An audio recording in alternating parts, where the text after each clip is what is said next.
Dear children, today we are going to discuss a very well-known poem Amanda, composed by the Australian poetess Robin Klein. Before starting this poem, I would like to share a few lines about this poem with you. Every child feels that he or she has been controlled or instructed not to do one thing or another by their parents. You too may feel that your freedom is curtailed by your parents. গতিকে মৰমৰ ছাত্ৰ ছাত্ৰীসকল প্ৰতিজন ল'ৰা ছোৱালী হয়তো ভাবে যে তেওঁলোকক তেওঁলোকৰ জ্যেষ্ঠসকলৰ দ্বাৰা কিছুমান কাম কৰিবলৈ বা নকৰিবলৈ অনবৰতে কি কৰা হয় তেওঁলোকক পৰামৰ্শ দি থকা হয় বা তেওঁলোকক অনবৰতে তেওঁলোকৰ জ্যেষ্ঠসকলৰ দ্বাৰা তেওঁলোকক নিয়ন্ত্ৰণ কৰি থকা হয় তোমালোকেও হয়তো ভাবা যে তোমালোকৰো স্বাধীনতাবিলাক হয়তো তোমালোকৰ মা দেউতাৰ দ্বাৰা কি কৰা হৈছে কৰ্তন কৰা হৈছে তে আমাণ্ডা নামৰ এই কবিতাটোত তোমালোকে আমাণ্ডা নামৰ এজনী 10-12 বছৰীয়া এজনী ছোৱালীৰ বিষয়ে পঢ়িবলৈ পাবা যিজনী ছোৱালীক অনবৰতে মাকৰ দ্বাৰা কিছুমান কাম কৰিবলৈ বা কিছুমান কাম নকৰিবলৈ অনবৰতে মাকৰ দ্বাৰা কি কৰা হৈছে পৰামৰ্শ দি থকা হৈছে কিন্তু স্বাধীন মনা আমাণ্ডাই কি কৰিছে সেই সময়ত মাকৰ কথাবিলাক আওকাণ কৰিছে আৰু নিজৰ তাই সপোনৰ ৰাজ্যলৈ তাই উৰা মাৰিছে আসলতে আমাণ্ডা ইমানেই এজনী স্বাধীন চিতিয়া এজনী ছোৱালী অৰ্থাৎ স্বাধীনভাৱে থাকিবলৈ বিচৰা ছোৱালী যে তাই মাকৰ সেই উপদেশসমূহত তাই আসলতে খুবেই বিৰক্তি অনুভৱ কৰিছে আৰু নিজৰ এখন মুকলি পৃথিৱীত তাই নিজকে মুকলিভাৱে মুক্তভাৱে তাই নিজকে কি কৰিছে কল্পনা কৰিছে যিটো নেকি তোমালোকে এই সুন্দৰ আমাণ্ডা নামৰ কবিতাটো পঢ়িবলৈ পাবা Okay children, now I am going to give you the reading and explanation of the poem. Try to listen it carefully.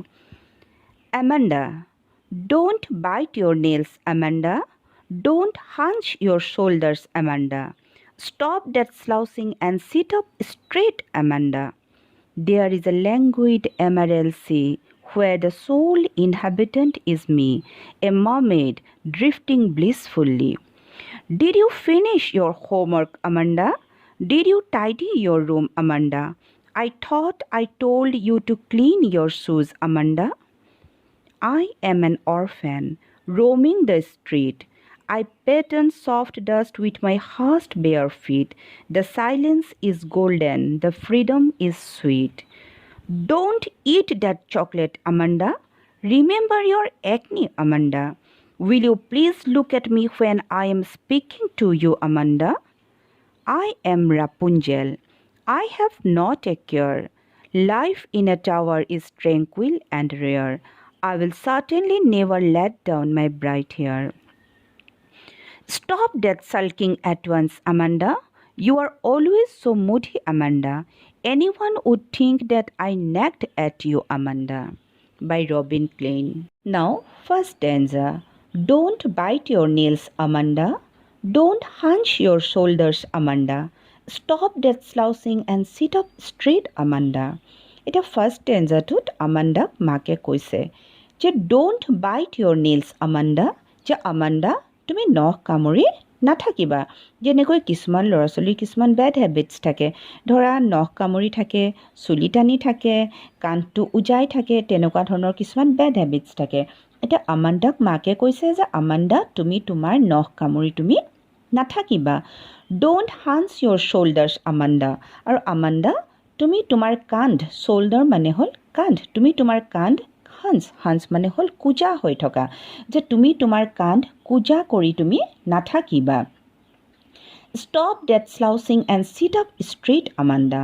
আৰু Amanda, তুমি slouching মানে হ'ল হাউলি এলাহ ভাৱেৰে বহি থকা আৰু তুমি এনেকৈ হাউলি এলাহ ভাৱেৰে বহি নাথাকিবা আৰু sit up straight আৰু তুমি কেনেকৈ বহা একদম straight অৰ্থাৎ পোন হয় তুমি বহা আমাণ্ডা আৰু এই কথাখিনি আমাণ্ডা মাকে কৈছে আৰু এই কথাখিনি কৈ থাকোঁতে তোমালোকে মন কৰিবা যে আমাণ্ডাই মাকৰ কথাবিলাকত কিন্তু অকণমানো মনোযোগ দিয়া নাই আৰু তাই নিজৰ সপোনৰ ৰাজ্যত তাই কি কৰিছে সেই সময়ত বিচৰণ কৰি ফুৰিছে আৰু তাই নিজকে এতিয়া কি বুলি কল্পনা কৰিছে সেই কথাটো তোমালোকে সেকেন্ড ষ্টেঞ্জাটোত পাবা আৰু তোমালোকে ইয়াত এটা কথা মন কৰিবা যে এই সেকেন্ড ষ্টেঞ্জাটো তোমালোকৰ এটা পেৰেন্থেছিছ বা ব্ৰেকেটৰ মাজত দিয়া হৈছে কাৰণ এই কথাখিনি আসলতে আমাণ্ডাৰ মনৰ ভাৱ বুজাবলৈ কি কৰা হৈছে প্ৰকাশ কৰা হৈছে ঠিক তেনেধৰণে তোমালোকে ইচ অল্টাৰনেট ষ্টেঞ্জাত তাৰমানে আমাণ্ডাৰ মনৰ ভাৱবিলাক তোমালোকে পঢ়িবলৈ পাবা Now, second stanza. There is a languid emerald sea where the sole inhabitant is me, a mermaid drifting blissfully. Amandai kolpona korise. There is a languid emerald sea.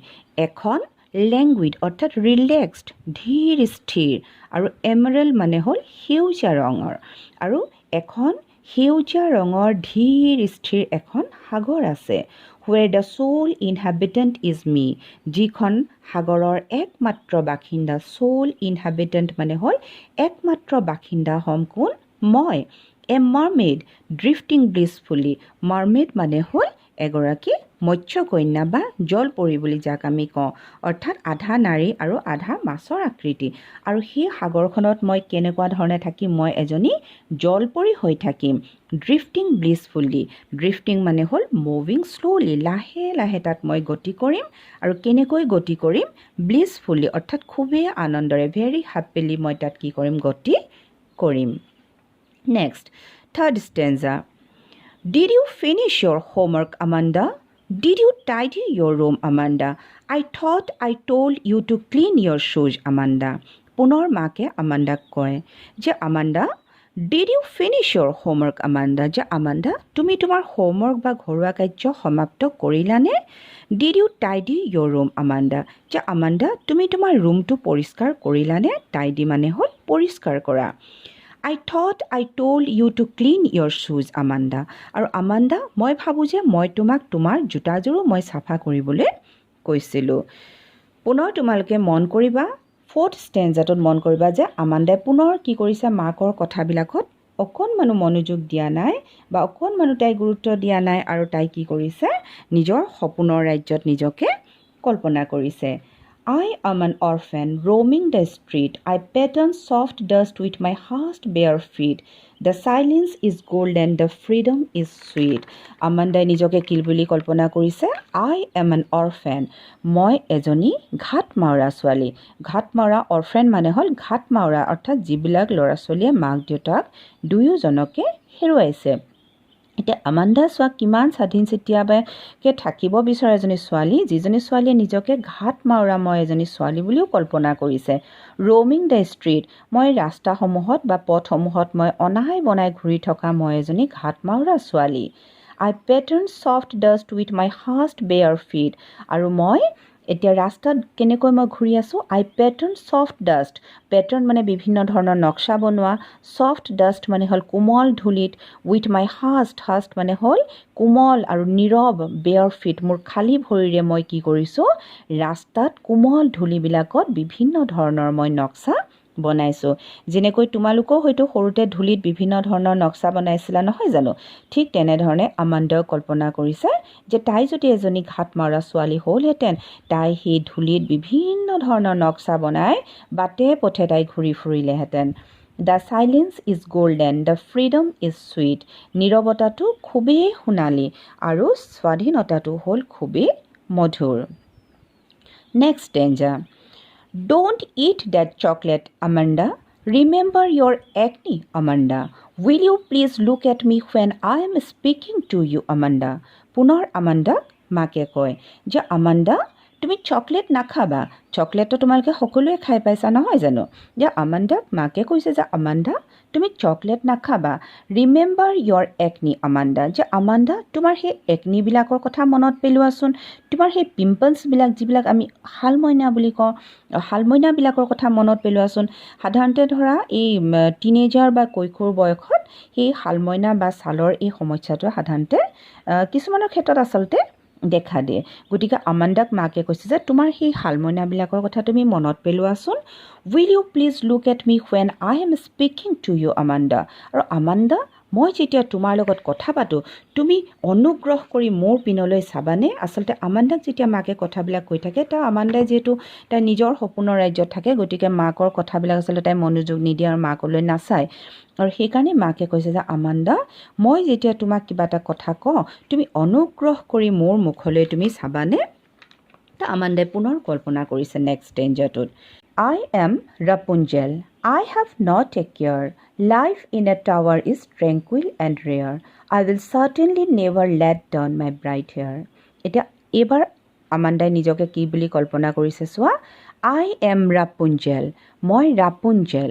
এতিয়া তোমালোকে ৰাপুঞ্জেল কোন হয় তোমালোকে জানিব লাগিব যে আমাণ্ডাই কৈছে মই নিজকে যে I am Rapunzel. মই হৈছোঁ ৰাপুঞ্জেল অৰ্থাৎ ৰাপুঞ্জেল হ'ল এজনী বৰ ধুনীয়া পৰী যিজনী পৰীক তাৰমানে এজনী যাদুগৰণীয়ে কি কৰিছিলে এটা ওখ টাৱাৰ বা দুৰ্গত বন্দী কৰি থৈছিল আৰু সেই ৰাপুঞ্জেলৰে একুচি বৰ ধুনীয়া দীঘল আৰু সোণালী ৰঙৰ চুলি আছিল আৰু যাদুগৰণীয়ে যেতিয়া ধৰা সেই টাৱাৰটোলৈ উঠি যাব লগা হৈছিল বা সেই টাৱাৰটো বা দুৰ্গটোৰ পৰা নামি আহিব লগা হৈছিল তেতিয়া কি কৰিছিলে তাই সেই ৰাপুঞ্জেলৰ চুলিকোছাৰ সহায় লৈছিল অৰ্থাৎ ৰাপুঞ্জেলে তাই দীঘল চুলিকোছা তললৈ পেলাই দিছিল আৰু সেই চুলিকোছাৰ সহায়তে কি কৰিছিল সেই যাদুগৰণীজনীয়ে সেই টাৱাৰটোলৈ উঠা নমা কৰিছিলে এতিয়া ৰাপুঞ্জেলে কি কৈছে যে আমাণ্ডাই কি কৈছে যে তাই হৈছে ৰাপুঞ্জেল মানে I have not a care আৰু মোৰ মনত কোনো ধৰণৰ উদ্বেগ ভাৱ নাই life in a tower is tranquil and rare কাৰণ এটা টাৱাৰ বা দুৰ্গৰ ওপৰত মানুহৰ যিটো জীৱন সেই জীৱনটো আচলতে খুবেই শান্ত আৰু শান্তিপূৰ্ণ আচলতে আৰু খুবেই ৰেয়াৰ আৰু খুবেই দুৰ্লভ গতিকে মই এজনী ৰাপুঞ্জেল সেই বুলি আমাণ্ডাই কল্পনা কৰিছে I will certainly never let down my bright hair আৰু কিন্তু আমাণ্ডাই কয় যে ৰাপুঞ্জেলে যেনেকৈ সেই যাদুগৰণীজনী উঠিবলৈ তাই দীঘল চুলিকোছা তললৈ নমাই দিছিল মই কিন্তু কেতিয়াও মই কিন্তু কেতিয়াও তললৈ নমাই নিদিওঁ মাই ব্ৰাইট হেয়াৰ মোৰ উজ্জ্বল চুলিকোছা কিন্তু মই কেতিয়াও মোক আমনি কৰিবৰ বাবে মই কাকোৱে আচলতে মোক আমনি কৰিবৰ বাবে মই মোৰ দীঘল চুলিকোছা আচলতে মই কি নকৰোঁ সেই টাৱাৰটোৰ পৰা মই কিন্তু কেতিয়াও চাৰ্টেনলি মই নিশ্চিতভাৱে মই কেতিয়াও মই নমাই বা পেলাই নিদিওঁ পুনৰ আমাণ্ডাক মাকে কয় Stop that sulking at once, Amanda. You are always so moody, Amanda. Anyone would think that I nagged at you, Amanda. পুনৰ মাকে আমাণ্ডাক কয় যে Stop that sulking at once, Amanda. যে আমাণ্ডা চাল্কিং মানে হ'ল অভিমান কৰি থকা বা খঙত মুখ ফুলাই বহি থকা তো আমাণ্ডাক মাকে কয় যে stop that sulking at once Amanda যে আমাণ্ডা তুমি তৎক্ষণাত এনেকৈ অভিমান কৰি থকা বা খঙত মুখ ফুলাই থকাটো তুমি বন্ধ কৰা ইউ আৰ অলৱেজ ছ' মুডি আমাণ্ডা যে আমাণ্ডা তুমি বৰ মেজাজী অৰ্থাৎ তুমি সদায় এটা বিষণ্ণ মন লৈ থাকা এনিৱান would think I nagged at you কোনোবাই যদি শুনে তেতিয়াহ'লে কোনোবাই ভাবিব যে মই তোমাক অনবৰতে কি কৰোঁ গালি সপনি পাৰি থাকোঁ আমাণ্ডা কোনোবাই যদি শুনে তেতিয়াহ'লে ভাবিব যে মই তোমাক অনবৰতে গালি সপনি পাৰি থাকোঁ বাই ৰবিন ক্লেইন মৰমৰ ছাত্ৰ ছাত্ৰীসকল এয়াই হ'ল তোমালোকৰ কবিতাটোৰ 7টা ষ্টেঞ্জাৰ মূল কথা থেংক ইউ